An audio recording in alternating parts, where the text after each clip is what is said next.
నేను దేనికోసం వచ్చానంటే మీకు చూపిస్తాను. సాయంత్రం అయిపోయింది ఇప్పుడైతే. ఇదే దీనికోసం వచ్చాను నేను. చూపిస్తాను దగ్గర. ఇవి అయితే మిర్చి మొక్కలు ఎంత గుంపులుగా ఉన్నాయో. విత్తనాలు అయితే జల్లుతాం. జల్లిన తర్వాత కొన్ని రోజులకైతే మొక్కలుగా పెరుగుతాయి.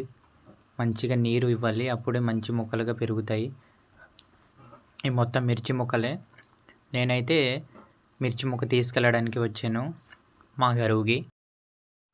మిర్చి మొక్కలైతే తీస్తున్నాను. వేరే చోట ఊడుస్తాం, దానికోసం ఈ మొక్కలు తీస్తున్నాను.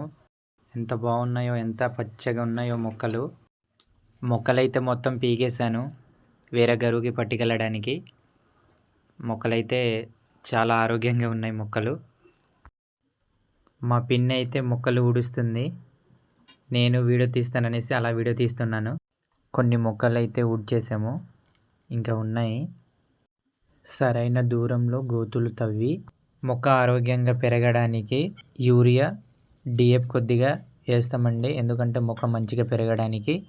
గోతులు నీట్గా మట్టితో కప్పి చిన్న హోల్ చేసి మిరపకాయ నారును ఊడుస్తాం.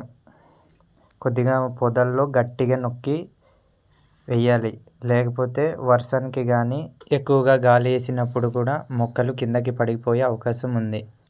2 చేతులతో చేయాలి, కానీ నేను ఒక చేతులతోనే చేస్తున్నాను. ఎందుకంటే ఒక చెయ్యి ఫోన్ అయితే పట్టుకొని వీడియో తీస్తున్నాను, అందుకే ఒక చెయ్యితో చేయాల్సి వస్తుంది. సేమ్ చిన్న హోల్ చేసి ఆ తర్వాత మిరపకాయ నారు ఊడుస్తాము. పొదలలో మంచిగా మట్టి కప్పి గట్టిగా నొక్కాలి. మొక్క నిల్చోవడానికి అయితే గట్టిగా నొక్కుతాం మేము. మొక్క నాటిన వెంటనే తగినంత నీరు పెట్టి మొదటి కొన్ని రోజులు మొక్కలు బాగా పట్టుకునేలా చూసుకోవాలి. మొక్క పెరుగుతున్న కొద్దీ కలుపు తీస్తూ అవసరమైన ఎరువులు అందిస్తూ నీరు మరియు చీడపీడలను ఎప్పటికప్పుడు గమనించాలి. ఇలా రైతు ప్రతి మొక్కను ఒక బిడ్డలా చూసుకుంటే కొన్ని నెలల తర్వాత పచ్చగా పెరిగిన మిరప తోట ఎర్రటి మిరపకాయలతో కళకళలాడుతుంది.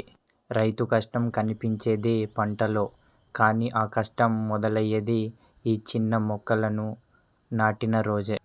మీకు మా రైతు కథలు నచ్చినట్లయితే లైక్ చేయండి.